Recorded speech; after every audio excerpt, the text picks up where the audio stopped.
Once upon a time, in the depths of winter, a businessman named Reza was traveling for work. He was passing through a city that he'd never been to before and had no one waiting for him there. And by the time the train pulled into the station, it was almost midnight. The train station was nearly empty, and the streets outside were dark and unfamiliar. But knowing that he had a meeting first thing in the morning, he decided not to take any chances by trying to find accommodation in such an unfamiliar place. Just when he was starting to lose hope, he spotted a small, old hotel just across the street. Its neon sign flickered weakly.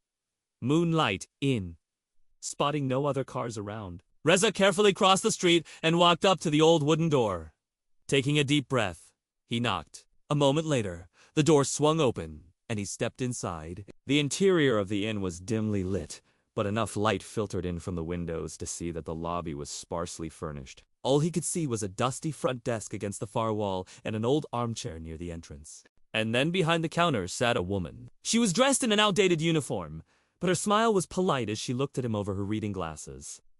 "Room for one?" she asked, her voice surprisingly chipper given the late hour.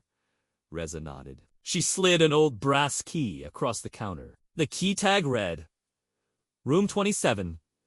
Take the elevator to the 3rd floor," she said, pointing to the corner. "And Mr. Reza," she added softly, "be careful up there." Her tone was casual, but her eyes lingered on him just a moment too long, causing him to shiver. As Reza stepped out of the elevator on the 3rd floor, he noticed that the hallway was bare. There was no carpet on the floor and no pictures hung on the walls. The only feature of note was the worn-out wallpaper which peeled away from the damp plaster. And as he walked toward room 27, he heard the sound of dripping water echoing somewhere in the darkness. The door to room 27 was slightly crooked and did not close properly, revealing a glimpse of an empty room beyond. With a mix of wariness and trepidation, Reza pushed the door open and stepped inside. The room was sparsely furnished, containing only a single bed, a wooden desk, and a window overlooking the empty street below. Despite the chilly air, Reza could not help but notice that the room was strangely silent. It was as though the walls themselves were holding their breath, muffling the sounds of the night. For a moment, he stood there, feeling the weight of the room pressing down on him, sensing something was amiss. Then suddenly, as if awakened by his presence, a gust of wind rattled the window pane, and the curtains stirred violently despite there being no breeze outside. As Reza stood frozen in place, the air grew colder and the shadows in the room deepened. It was then that he noticed a peculiar chill that had settled over the room, making the hairs on his arms stand on end. He tried to dismiss it as a figment of his imagination, but the feeling persisted. He decided to investigate further, walking slowly towards the closet, which was draped with an old tapestry. As he pushed aside the heavy fabric, hoping to find a source of warmth, he felt an icy blast of air enveloping him like a shroud. Suddenly, a loud crash echoed from somewhere within the room, sending shivers down his spine. Heart pounding, he turned towards the sound, and that's when he saw it. The mirror on the wall had shattered into 1,000 pieces, leaving behind a gaping black hole that seemed to suck the light and warmth from the room. It was as though a veil had been torn asunder, revealing a glimpse into the abyss. In that moment of horror, Reese realized he was not alone. An evil presence seemed to linger in the room, feeding on his fear and delighting in his terror. Paralyzed with fright, he could only watch as the darkness writhed and twisted, taking on a life of its own. Then, from the depths of the black mirror, a figure began to emerge. Tall and gaunt, with skin as white as bone and eyes that glowed an eerie red. The creature stepped out of the mirror and approached Reese. Its movements were slow and deliberate, each step echoing in the silence like the tread of a predator. As the creature drew closer, Reese could see the malevolent grin etched on its face, revealing teeth that were long and sharp like the fangs of a serpent. With a sudden burst of strength, the creature lunged towards Reese, knocking him to the ground and pinning him beneath its weight. The beast snarled, its hot, fetid breath washing over Reese's face. And in that instant, Reese knew he was facing something truly evil, something that had been imprisoned in the mirror for who knows how long. Struggling to free himself from the creature's grasp, Reese found an unexpected surge of strength. Kicking out wildly, he managed to connect with the creature's face, sending it reeling backward. The beast snarled, momentarily stunned. Seizing the opportunity, Reese scrambled back, putting as much distance between himself and the creature as he could. As the creature rose to its feet, its eyes blazing with anger, Reese knew he couldn't stay in the room. With a burst of adrenaline, he dashed towards the door, flinging it open and stumbling out into the hallway. He could hear the creature's enraged roars echoing behind him, pounding down the hall towards him. Adrenaline pumping, Reese raced down the dimly lit hallway, each step echoing in the oppressive silence.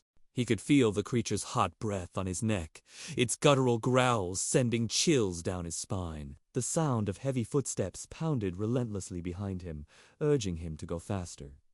Rounding a corner, he found himself in another hallway. Without hesitation, Reese continued his mad dash, desperate to escape the pursuing beast. As he ran, he could feel the eyes of the creature boring into his back, willing him to stop so it could claim him as its own. Suddenly, he spotted a light flickering at the end of the hallway. Hope surged through him. With a final burst of speed, Reese stumbled into the brightly lit room, collapsing onto the floor in a state of utter exhaustion. As he lay there, catching his breath, he could hear the creature's frustrated roars echoing from the other side of the door, its power waning, as it realized it could not follow him into the light. Trembling with fear and fatigue, Reese remained on the floor, hugging himself tightly. Moments passed, each one filled with tension as he listened intently for any sound from beyond the door. Finally, as the echoes faded away, a sense of eerie calm descended upon the room. Gathering his strength, Reese slowly got to his feet, his heart still pounding in his chest. He knew he had to get out of the building as fast as possible, to escape the clutches of the evil entity that lurked within its shadowy halls. Making his way cautiously back to the hallway, he retraced his steps, determined to flee the haunted hotel. Upon reaching the lobby, Reese found the front desk deserted. The old register lay abandoned, inviting him to take a seat. However, he resisted the urge to do so. Instead, he rushed to the glass doors leading outside, eager to break free from the oppressive atmosphere of the hotel. As he stepped out into the fresh air, he could not shake off the feeling that something wicked had been watching him, studying him with malicious intent. With a newfound sense of urgency, Reese made his way to the street, keeping his eyes darting around in search of safety. The night was dark and unfamiliar, but the rising sun brought with it a faint glimmer of hope.